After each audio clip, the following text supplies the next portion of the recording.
Hi everyone. So yes, I've fallen way behind on doing monthly updates on the new movies that I've seen, but I'm going to make up for all that right now. Barring the movies that I picked for my marathon, which I did in late March, one day I'll get that video done and you'll find out what those were. But in the meantime, I'm going to talk about the ones that I saw outside of that, starting from March and moving up towards the end of June, which we just got finished with. So, in March, movies I saw on DVD, Truth by James Vanderbilt. He is the screenwriter of Zodiac, and this is a film that he directed about Dan Rather and all the scandal involving the military record of George W. Bush and how that all went haywire and that they were like forged documents and everything like that, or supposedly forged documents. It was a huge mess and ruined a couple of careers, ruined a few careers actually. Robert Redford plays Dan Rather, and Cate Blanchett played his producer.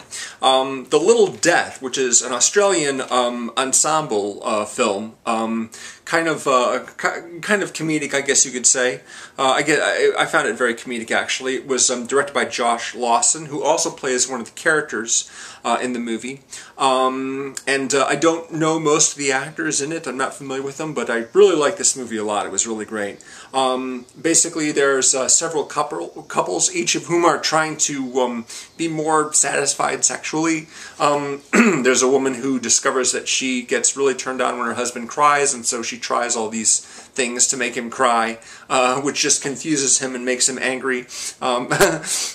There's another couple that the girl has like this rape fantasy that she wants her boyfriend to execute, which he has a lot of trouble doing. There was another couple who start doing role-playing, and then the husband finds that he likes performing these characters so much that he wants to try being a professional actor.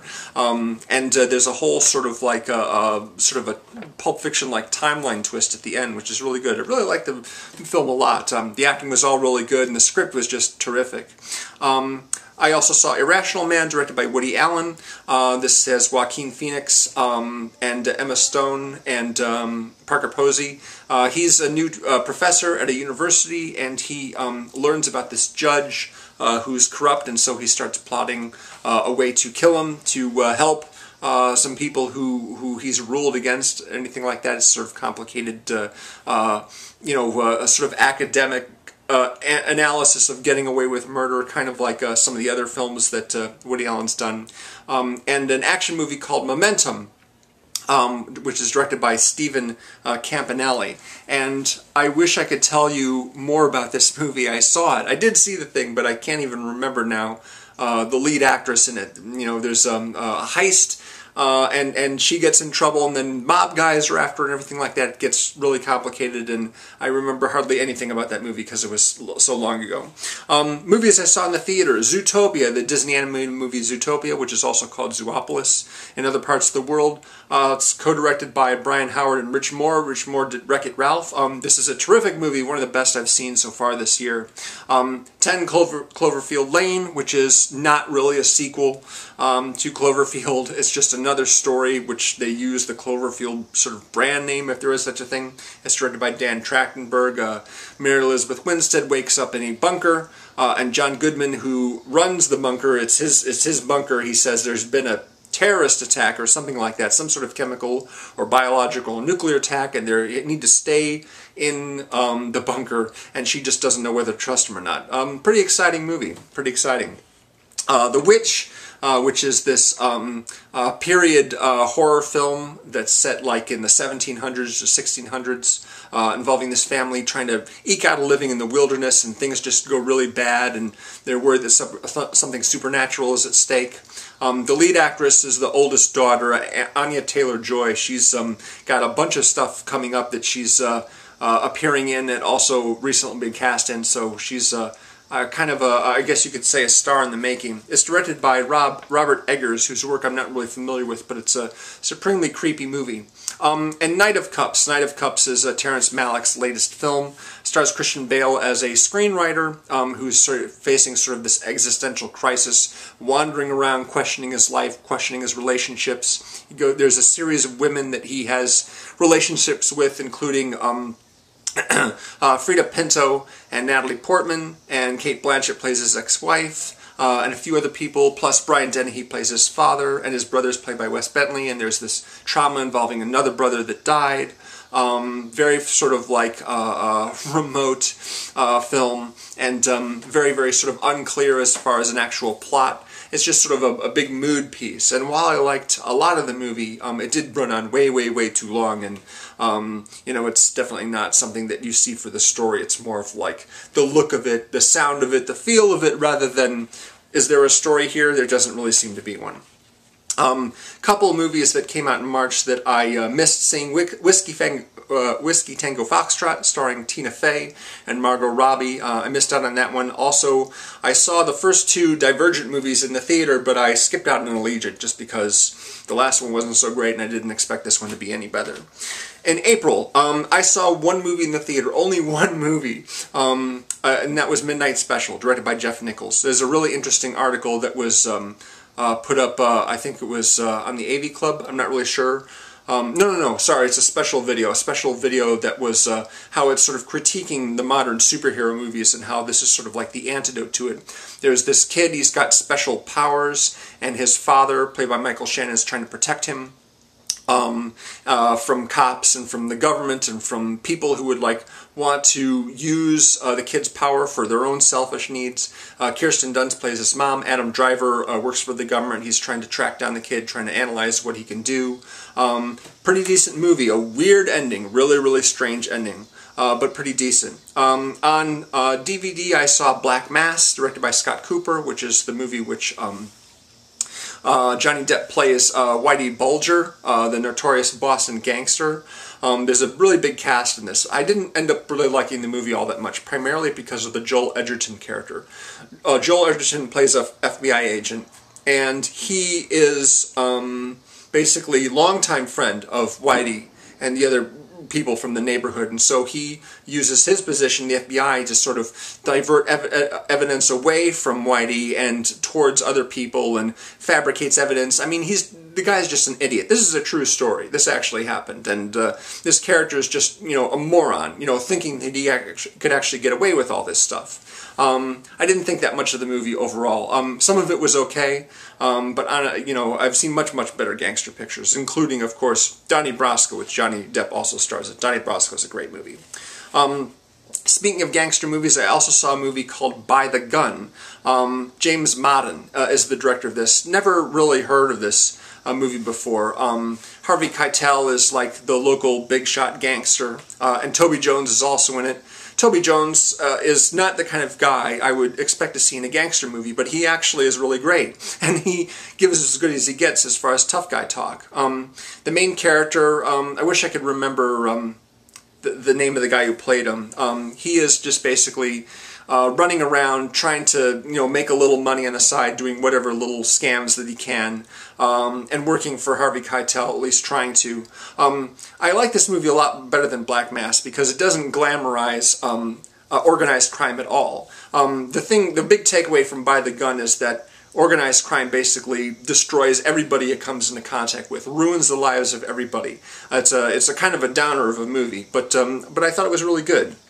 I saw an old 80s movie called The Big Town, which is directed by Ben Bolt. The main character is played by Matt Dillon. He is gambler, you know, he's very, very good at what he does. He comes from a small town into Chicago where he hooks up with some people that basically send him out to gambling establishments to make bets and make big money and bring it back. Diane Lane is also in this movie. She is sort of the property of a gangster, or former gangster anyway, played by Tommy Lee Jones. And the two of them strike up a relationship, which is not good for either of them because Tommy Lee Jones is not someone you want to mess with. I'd seen this poster for this movie ages ago, you know, when I was a kid, really. And I saw the poster with Diane Lane on it, and she looked totally beautiful. I'm like, wow, I want to see that someday. And I finally got around to it. It was like, I don't know, it's been like 30 years since it came out, at the very least. Finally got around to seeing it. It wasn't too bad. A pretty decent movie. I saw the drama I Smile Back with Sarah Silverman as an addict who gets into all kinds of problems. It's directed by Adam Salke, and I believe that Josh Josh, I can't remember. Damn, I'm missing a whole bunch of information here. The dude from Dead Poets Society who went on to be in SWAT as well. Josh something. I can't remember his name. I want to say Josh Radnor. It's definitely not Josh Radnor. Josh Charles, sorry. Josh Charles plays her husband. And they have kids, but her addiction gets in the way of her, doing anything really decent with her life, or at least keeping it together. It's a real downriver movie also. Kind of reminded me a lot of the Ryan Gosling film Half Nelson, which it sort of ends on a note of hopelessness. So it's a good drama, but, kind of a depressing experience. I can't say that I recommend it all that much. And also in April I saw Dark Places with Charlize Theron, which I did a video on for the Movie Reviewers 100. Been waiting to see this movie for a while. It's been around on disc for a while, and I finally got to see it. It was pretty decent, actually. Some of it strains credibility, but for the most part, I liked it a lot. Charlize Theron's basically a woman who was the victim of an attack when she was a little girl. A lot of members of her family were killed, including a couple of her siblings and her mother, and she's sort of been dealing with the trauma of that ever since, and she meets a few people that want to get her, sort of like talk to her about what happened because they think they might solve the crime. Everybody says, including Charlize Theron, that it was her brother that did the killing, and he's been in prison for a long time, but they're like, maybe it wasn't him, maybe we should look into this. Yeah, pretty decent film. In May on DVD, what did I skip in April? I skipped a lot of stuff. Like I said, Midnight Special was the only movie I went to see in the theater. I missed seeing Everybody Wants Some by Richard Linklater. I did not see Green Room, unfortunately. I kind of wish I had left theaters before I could get around to seeing that. I didn't see Hardcore Henry, which looked like fun, and I didn't see the Huntsman sequel, which with Emily Blunt as an Elsa-like ice witch character. That movie looked terrible. I'd seen Snow White and the Huntsman, but the Huntsman 2, the sequel, I forget what it's called. No, I skipped on that one. In May, I saw the documentary The Wolf Pack about the all the brothers that are basically kept in their apartment for years and years and basically get movies and act them out on VHS or on video, as sort of a way to pass the time. Really, they're homeschooled and they never ever leave their apartment, and the documentary basically shows them sort of breaking out of their environment that they've gotten used to and venturing out into the world. It's directed by Crystal Moselle. Yeah, really interesting film, really interesting. I got to see Crimson Peak, which is the film that got released last fall by Guillermo del Toro. Mia Wasikowska plays a young girl whose father dies, and Tom Hiddleston is a man who basically marries her and brings her to his home where he and his sister live. His sister's played by Jessica Chastain, and then some really, really creepy stuff starts to happen. Decent movie, very, very striking, very beautiful looking movie. Not great, but pretty decent. Guillermo del Toro's a director that I never really got on board with the way a lot of people did with like Pan's Labyrinth and the Hellboy movies. He's made some okay movies. He sort of reminds me of Tim Burton in that the style sort of overwhelms the story. And this one's a very simple story, so it's much easier to be satisfied by it, if that makes any sense. It was fine. It was okay. Legend, directed by Brian Helgeland. This has Tom Hardy playing the Cray brothers, the notorious Cray identical twins who were gangsters in London. There was actually another movie made about this that came out the same year as Goodfellas and Miller's Crossing called The Krays, with Gary and Martin Kemp from Spandau Ballet as the leads. Who was Emily Browning, right? Emily Browning was the girl in this, and basically it's just a dramatization of their rise and fall. It's okay, not a great movie as far as gangster movies goes, but it's okay. I like Tom Hardy a lot. The movie seems kind of like unfocused. It's just sort of one of those true life stories that kind of think, okay, this, and this happened, and we're going to stop telling the story here, I guess. Yeah, I like the other movie better. At least, it's been a long time since I've seen that one, though. So next up, Chris Evans recently directed his first film, a small indie drama called Before We Go. He plays a jazz trumpeter in the movie in New York City. He's getting ready for a big audition in the morning, but in the evening he's basically at a train station just playing for spare money, spare change and what have you. He comes across Alice Eve, who is, of course, the English actress who played Carol Marcus in Star Trek Into Darkness, and, has been in a few other things as well. She misses a train. She was trying to get home to retrieve something before her husband finds it and learns some stuff that she doesn't want him to know about. So Chris Evans is like, oh boy, she lost her purse too. She lost her purse, she lost her phone, she lost all this stuff. And now she's in a huge amount of trouble, so Chris Evans agrees to help her, get money together for a ride home, in a taxi, or just do whatever he can to help her out. And so the two of them, they're wandering around New York City for most of the night. I like movies like this. They're really interesting to me, real sort of narrow focus on a couple of characters. I wish the dialogue was better. The dialogue is not that great. But Chris Evans, I'll be looking forward to the next movie he makes, because, this one came off pretty well, all in all. Not too bad. Regression is a sort of a mystery, which is directed by Alejandro Amenabar. He did The Others with Nicole Kidman, and he also did a Spanish movie that I really like a lot called Abre los Ojos, or Open Your Eyes, which was remade as Vanilla Sky, but I prefer the original. Let's see, Ethan Hawke is is he a cop or reporter? I think he's a cop. Yeah, like I said, it's been a little while since I've seen this. Emma Watson is claiming that she got, abused or something like that. I remember very, very little about this movie, except that, it was, in the end, not all that great. So let's just skip that one for now. A movie that I really liked a lot, was a comedy called Man Up, directed by Ben Palmer.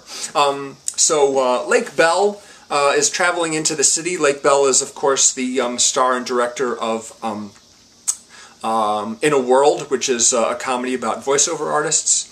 She's been in a lot of other stuff as well. So she happens to meet a girl who's on her way to a blind date. And she leaves her a book, basically, kind of a self-help book, I guess. It says, you should read this, it'll change your life. So when Lake Bell leaves the train and gets into, I guess it's, what's the big train station in London? I can't remember the name of it. Not Heathrow, that's an airport. So anyway, she's got this book, and unfortunately, the blind date that this other girl has set up for herself identifies her as the girl with the book, basically. It says, you'll know me, sir, guy I'm going to meet, because I'm holding this book. But now Lake Bell is holding the book, and so the blind date, played by Simon Pegg, mistakes her for the woman he's actually supposed to be meeting. And Lake Bell kind of goes, what the heck, I'll go with it. She sort of steals the date. And so the two of them, they spend the evening together wandering around, kind of like in the Before We Go fashion, only much, much more comedic. This movie was a lot of fun. I really liked it a lot. Yeah, let's move on from there. Not a lot to say about it at this point, other than, I love Simon Pegg. He's great. And this one was this one was a fun movie, lots of fun. I like Lake Bell, too, on the whole. Also, on DVD, I finally caught up with Revenant. I didn't see it in theaters. I just saw the disc eventually. And I'm kind of glad that I didn't go and see it in the theaters and take the time and money to see it there, because I didn't find it all that exciting. It was, again, a pretty brutal experience. I'm glad I didn't, could pause it whenever I needed to. Yeah. So, yeah, not a lot to say about that movie, I'm afraid. It was just, kind of a punishing experience. And in the end, didn't really amount to much. It's funny, there's a big fight scene at the end involving two guys wrestling around in the snow, and it kind of reminded me of the last fight scene from The Postman, which is this terrible Kevin Costner movie for some reason. I don't know why it reminded me of that. In the theater, I of course saw Captain America: Civil War, which is fantastic and the best movie in the MCU so far, and I'm going to do a full review on that. I'm posted tomorrow. Last Days in the Desert is a movie that I was looking forward to seeing for a while. Rodrigo Garcia is a director I really like.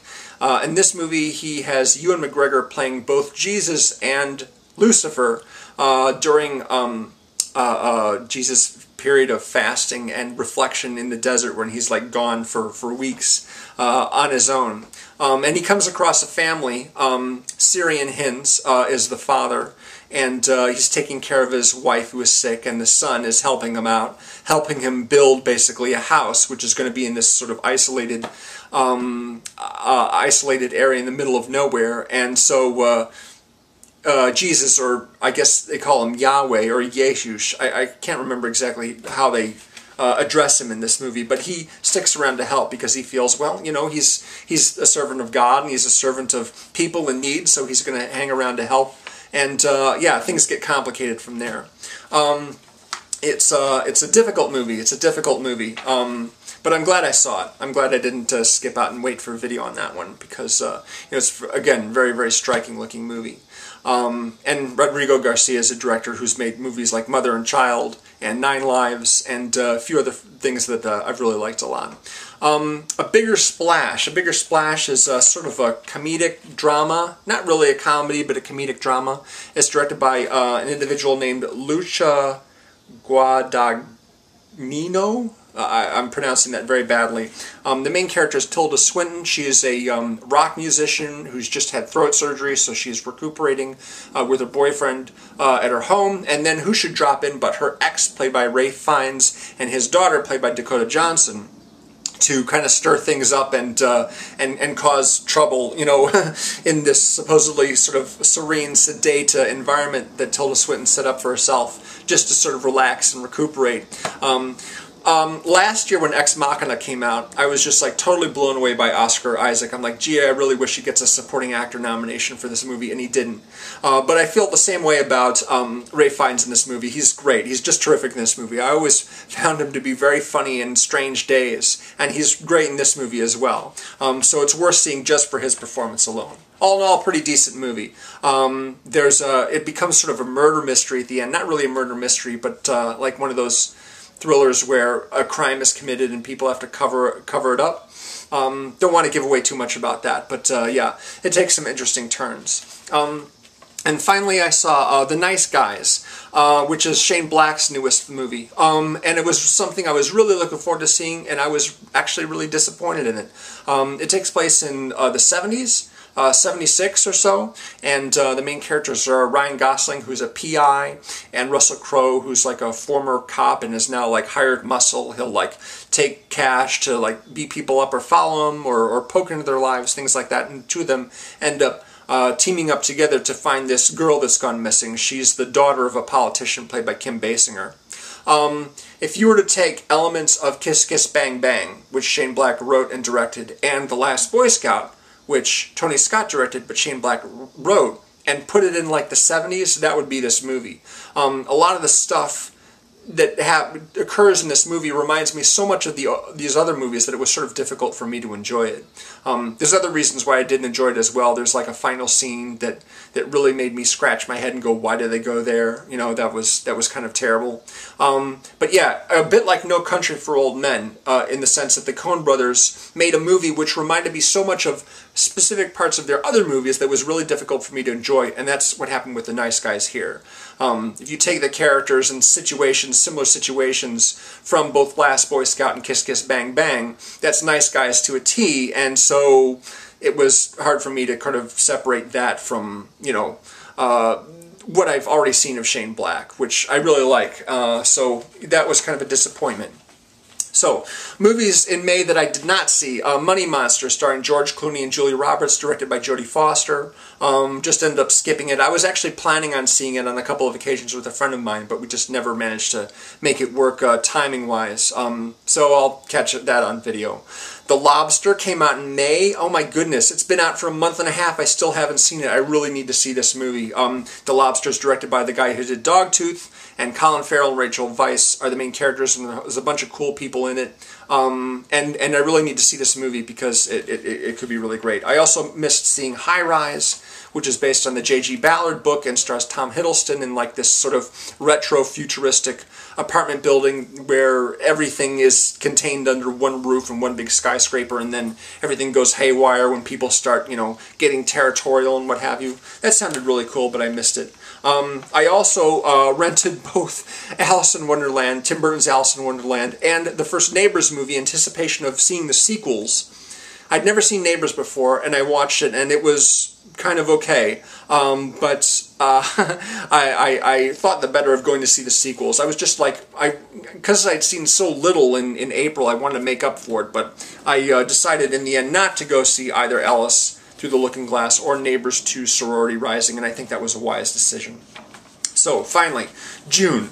This is going a long time. I apologize for that. I finally got around to seeing The Bling Ring in June, the Sofia Coppola movie about the teenagers that run around rich people's houses in L.A. and find out when they're out of town and then go in, sneak into their homes and steal their clothes and their jewelry and all kinds of other stuff. Emma Watson is one of the main characters in that. Yeah. Pretty decent movie. Not something that I would say, yes, definitely see it, but it's certainly not a bad movie. That's how I feel about a lot of Sofia Coppola movies, actually. Billy Ray is the director of The Secret in Their Eyes. Wait a minute, that can't be right. I thought that the guy who did the original version did the remake. The Secret in Their Eyes is a thriller with Nicole Kidman and Julia Roberts and Chiwetel Ejiofor. They're all cops. Julia Roberts' daughter turns up dead, and they spent years looking for the guy. Why? Boy. Yeah, for some reason I thought that the guy who directed the original also did the remake, kind of like George Sluizer in The Vanishing. Yeah, didn't like this movie all that much. That's all I have to say about it. You know, there's just stuff that that just rubbed me the wrong way. You know, just things that just didn't play right for me. Anyway, A Girl Like Her is a drama that was actually recommended by another YouTuber I'm subscribed to, and I just happened to rent it basically at the same time the video came out. It's directed by Amy S. Weber. It's about bullying in high school, and a girl commits suicide, or at least attempts suicide, when she's relentlessly bullied by one of the really sort of popular girls and her friends. I thought this movie was really good until the very end, which was a complete cop-out, so can't recommend that one. Alex Proyas is a director who I've enjoyed a lot over the years, and his new movie, Gods of Egypt, came out on DVD in June, so I caught it, and I really wish I'd seen it in the theater because it's just so visually dazzling. A lot of people said very negative things about it. It's a complete fantasy. I mean, people complain about the fact that there aren't Middle Eastern people cast in this movie. It's like, this is crazy. It's a complete fantasy. It's like it's like the craziest, most fantastical, you know, Clash of the Titans with giant serpents, and people can transform into armored angels. And there's actually a scene in which Ra, the sun god, is actually harnessing the sun with like a giant lasso or something like that, pulling the sled along. It's like the Earth is actually a big flat disc, and the sun travels over it. You know, it's just like a little ball of flame. It's like, how can you possibly take that seriously and complain about the racial issues when nothing in this movie resembles reality in any way? Anyway, I thought it was a lot of fun, actually. Not a great movie, but fun, certainly. And I kind of I'm hoping I'll get the chance to see it on a really, really big screen, a really big flat screen at some point, because it's that dazzling. Ratter is a kind of a thriller, one of those found footage movies taken entirely from webcams on laptops and little camera phones and everything like that. The main character is played by Ashley Benson from Pretty Little Liars. She's being cyberstalked by this guy. Pretty grim movie, actually. Pretty grim. It's directed by Brandon Kramer. Not familiar with him. Jenny's Wedding was sort of a drama starring Katherine Heigl. Was delayed for a really, really long time, but finally came out.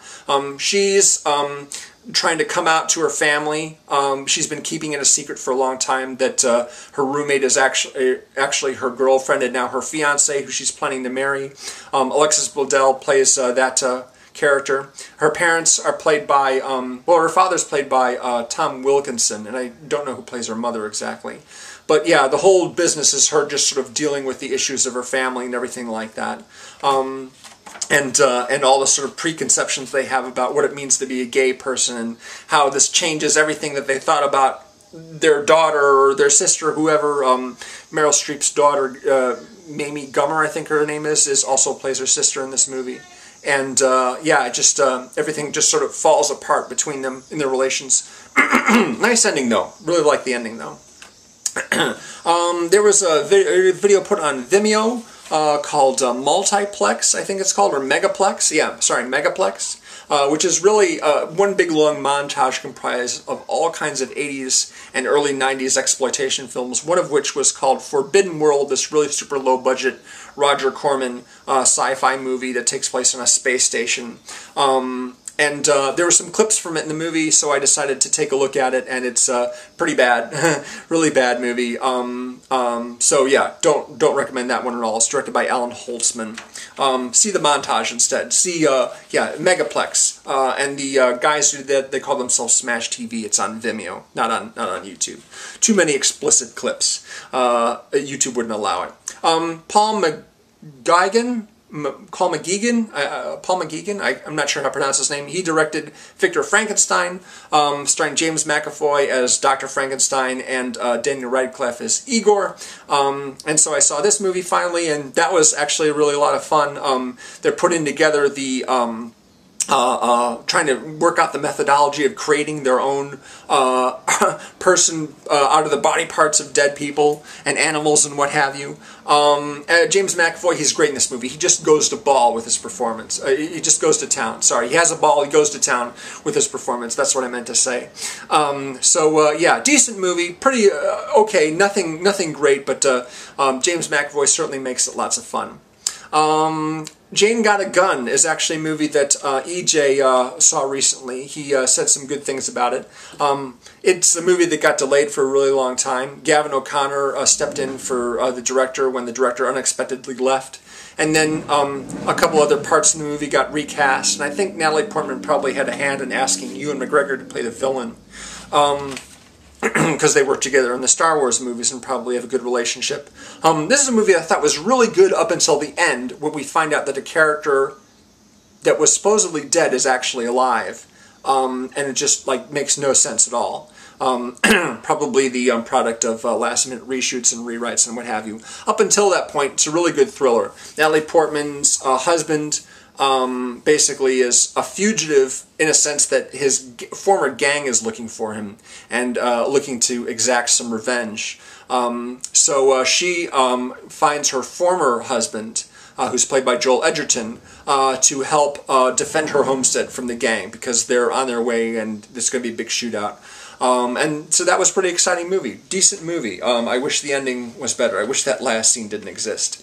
And Mustang. Mustang is a Turkish movie in which you have basically 5 sisters who just got out of school for the summer, and they end up horsing around in the lake with some boys, playing, splashing each other and having a good time.